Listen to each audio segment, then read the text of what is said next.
16 लोगों के भाग लेने वाले कंटिजेंट के लिए मुझे लीडर बनाकर पैसों को हाथ में देकर मात्र टिकट ही नहीं, उनके देखरेख और खुशहाली के लिए भी मुझे उत्तरदायी बनाया।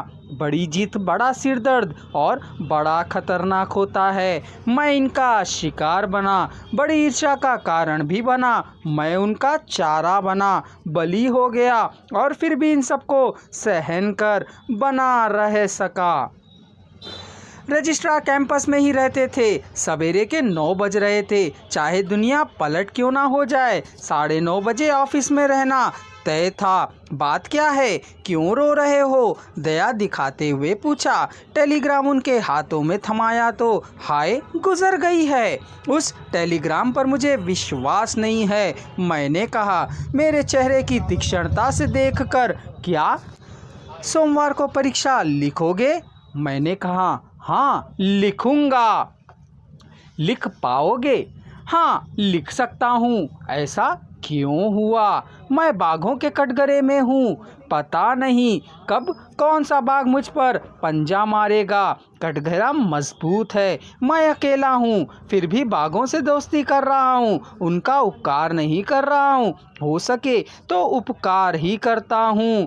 कांटों के चुभ जाने से, पीप भर जाने पर असहनीय वेदना को सहन करते हुए बाघ के पंजे से कांटा निकालकर पीप को निचोड़ देने वाले निग्रोह को वह बाघ जीवन भर नहीं भूल पाता। और उसकी रक्षा बाघ ने की, पर यह बाघ चाहे कितना भी दब कर क्यों ना रहे, सिर फोड़कर खा जाने की ताक में ही रहते हैं। स्वामी ने दुख से, क्रोध से, आक्रोश से देखा और कहा चलो ऑफिस को चलते हैं। रास्ते भर जितनी देर चलता रहा, मेरा पूरा जीवन, बाल्यावस्था, दुख सुख, मेरी आर्त वेदना, मेरा संघर्ष, मेरा तापत्रय, मेरी खतरे से भरी परिस्थितियां पूरा का पूरा सुनने के बाद बैठो कहा।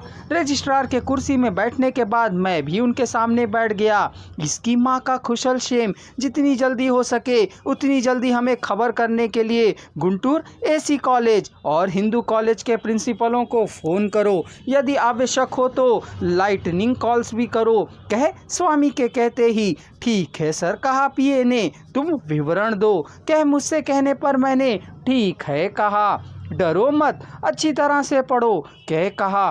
पीए के मेरे पिता का नाम और गांव का नाम बताया। दोनों प्रिंसिपल प्यून को भेजकर हमें समाचार को फौरन इतला करेंगे। आज शाम को या कल इतवार को छुट्टी होने पर भी कभी ना कभी माँ जीवित है या उसकी मृत्यु हो गई है, इस बात का पता हमें चल ही जाएगा। समाचार ज्ञात होते ही तुम्हें खबर कर देंगे, कहे पीए ने कहा। दोनों को नमस्कार करके बाहर निकल आया। माँ चल बसी होगी तो मंगलवार तक शव को नहीं रखेंगे, इस बात के भय ने मुझे स्थिर नहीं रहने दिया। सरस्वती महारानी पेटा के लेडीज हॉस्टल में रहती है, वह आंध्रा यूनिवर्सिटी का हॉस्टल है। उसने कई बार हॉस्टल को आह्वानित किया था, परंतु गया नहीं, कुछ भय से और कुछ खतरे की आशंका से। चमारों की आर्थिक दुर्स्थिति, गरीबी के कारण अशक्तता, उसके कारण भय। मेरे कपड़े अच्छे नहीं हैं, कह भय, उसके कारण व्यक्तित्व का नाश अवश्यंभावी है। मुझे संभल कर रहना है, इस वेदना से संपूर्ण व्यक्तित्व साकार नहीं हो रहा है, इस बात का संदेह होने लगा। मैंने सरस्वती को फ़ोन करना चाहा।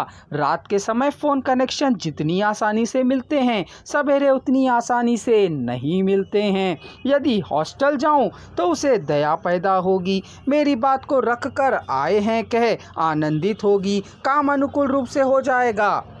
इसका स्वस्तुल गुंटूर है, वहाँ से सरकारी अस्पताल में उसकी दीदी सीनियर डॉक्टर है। मैं चाहता हूँ कि उन्हें यह फ़ोन करके मेरी बात बताए।